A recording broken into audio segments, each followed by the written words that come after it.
Iris! Oh, Bruno and Susie, hooray! You're back! Hello, Iris. You're in fine spirits as always, I see. Boy, I'm glad that Jenny ain't around. Her and me have the worst voices ever. You look as immaculately presented as ever, Susie. Oh, you flatter me.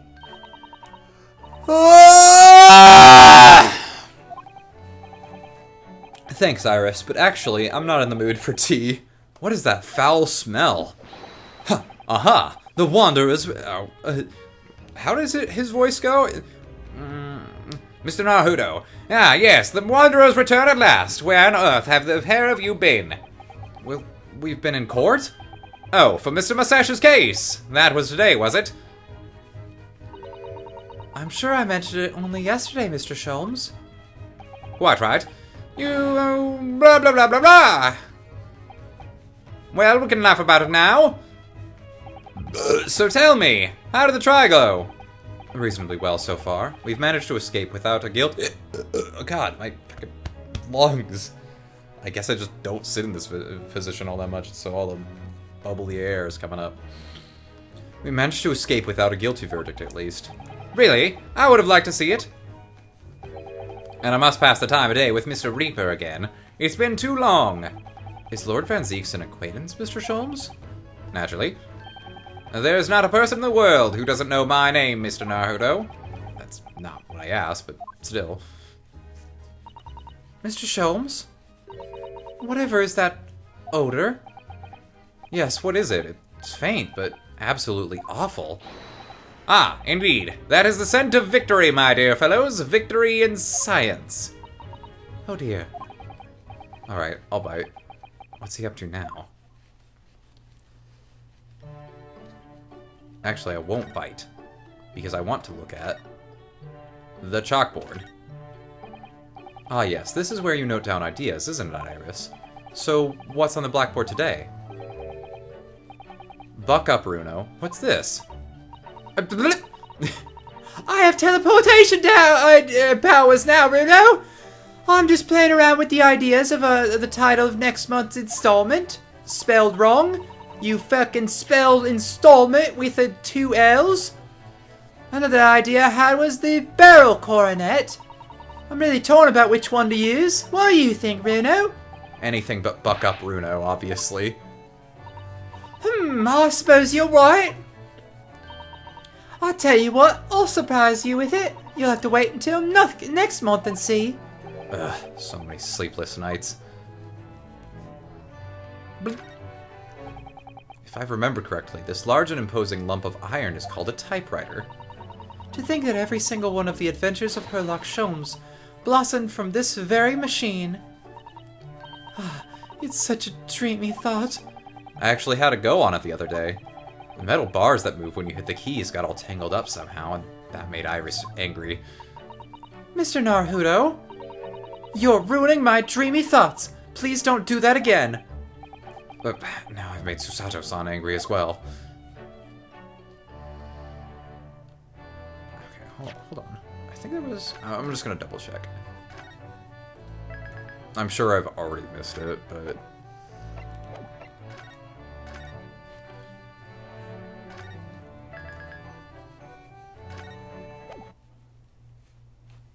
Boop!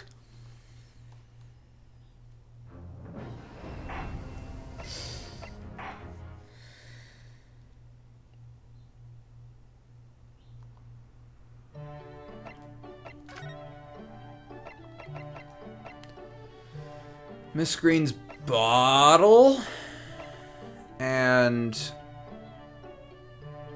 I think we've missed that already. Yeah, because that was probably in the... Okay, so we just need to examine Miss Green's bottle. I thought there was something to do in here with the typewriter, but I guess not. Noise. How do you know Lord... Actually, I probably should have done the other one first. Lord Bergs Van Zeeks. Yes, it's an interesting he's an interesting sobriquet? He has, isn't it? The Reaper of the Bailey. Once the legendary prosecutor has fought for someone's conviction, that person is doomed. Even if he or she is found not guilty by the courts, sooner or later the hapless soul will vanish from the capital. But vanish how exactly? They die. By passing under a falling carriage, or drowning in the Thames? Or succumbing to a sudden fever, or quite out of the blue, upon being set upon by a highwayman. I don't think it's pronounced that way. I think it's the Thames. That's ridiculous. There's an H in it. There are numerous routes to one's final terminus, my dear fellow. It all seems a little far-fetched, really. Quite right. On the bright side, Mr. Mustache is fighting fit. For the time being, at least. That's not overly reassuring, Mr. Sholmes. If the rumors are true, though, the obvious conclusion would surely be that those acquitted are, well, by Lord Van Zeke's own hand. As it happens, Miss Susato, that is quite impossible. Oh? Why? Naturally, the man very quickly came under such suspicion. However, whenever these incidents occurred, the Reaper always had a cast-iron alibi. Really? Did we ever find out who did set the Irishman on fire? Yeah, he was the last. It was the last guy. Yeah. Okay. I just couldn't remember if they had confirmed that or not. Yeah, he confirmed that. Okay. So his reign continued, but 5 years ago he vanished from the courts, never to appear as a prosecutor again. Until you arrived in the country, Mr. Naruto. Yep. So I heard. In fact, it was the very day I arrived when I was thrust in that trial at the Old Bailey. That bitter fight to the death coincided with the Reaper's resurrection, and really did end bitterly indeed. And here you are, facing Mr. Reaper again, for the third time. Oh, Runo, I don't know if you're just incredibly unlucky, or incredibly unlikable. I think it goes deeper than just me. I sense a general loathing of all Japanese people. That's ridiculous! Why would somebody be racist? It's 1804 or not. Is this the 18th century or 19th century? Or, well, fucking, I got it wrong. No, it is. It's early 1800s, I believe, is what we decided upon. It's the 19th century. People can't be racist anymore. At least not openly. At least not openly. I mean, they still have slavery over in America. You want to have slaves, Rito? Oh, God. I think, how long did Britain have slaves? Because, like, that's definitely, like, they needed it a lot less for their economy. At least that was the claim. But they definitely still had, like America, they had slaves even after they had outlawed it. Just, they did housework instead. When...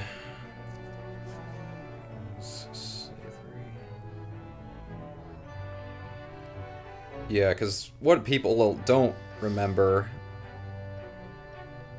is that slavery wasn't abolished in the North after the Emancipation Proclamation. So they still had their slaves and they were working as servants. They just didn't have a plantation, so it wasn't as necessary. So they just kind of sold. It became too expensive, so they just got rid of them. 1807! Okay, so there's fucking... This would be about the time where Britain's like, we're not gonna own people anymore.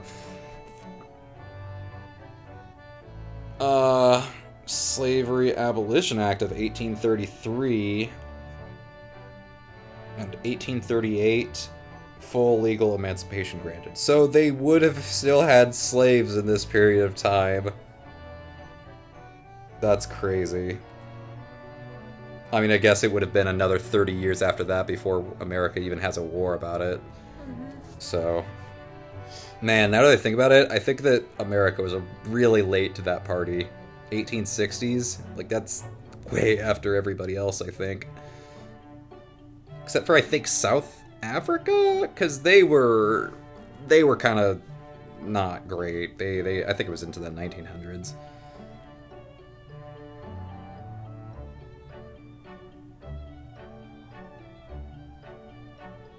Something like that. 1910? Yeah, and of course Britain was still doing a lot of shit with South Africa, India. When did Australia get independence? It can't be that long ago. 1901? Holy shit. Australia's barely 100 years old. Like the current country, I guess. Because they still have, like, they have Aboriginal people down there, and obviously Britain was using it for a long time.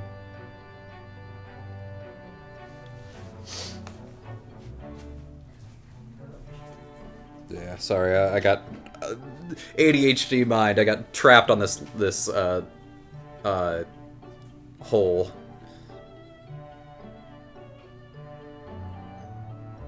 Yeah, Australia's a lot younger than I thought I was.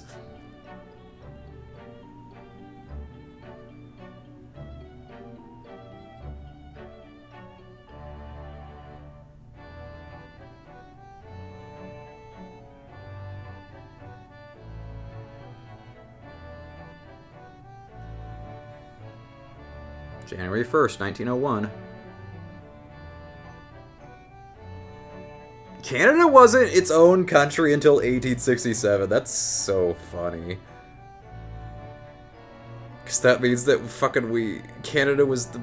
Oh my god. The Britons were controlling Canada just across the border from the US for like 100 years.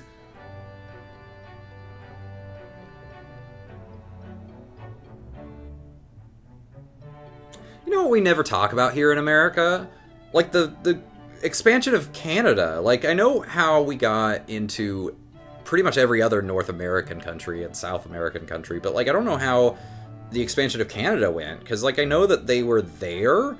Like, it was mostly the French that colonized Canada, and we kind of just left them be, and they were there, they were around, I guess, but, like, I don't know how they expanded. I don't think I've ever learned about the expansion of Canada. What about you, Kristen? Have you ever learned about the expansion of Canada? I don't think that was ever talked about. No. Oh, no, I doubt that. Well, I guess that makes sense. What do we have? Oh, just United Kingdom. Oh, no, I guess that makes sense. Yeah, United Kingdom, not Britain. So the United Kingdom, made up of England, Scotland, Wales, and Northern Ireland, it was founded in 1922. I was like, there's no way. Current government of China was the 40s. Well, I wouldn't say that. They finally stopped trying to kill each other so brutally. Honestly, the problem is that nowadays the government has such powerful weapons that it's really fucking hard to overthrow your corrupt government, and China has one of the most corrupt governments right now. Probably the most, if I'm being fucking honest. At least out of the, like, first world countries, I guess. Like, all credit to America where it's due. At least we're not as bad as China. At the very least. But we're definitely getting there.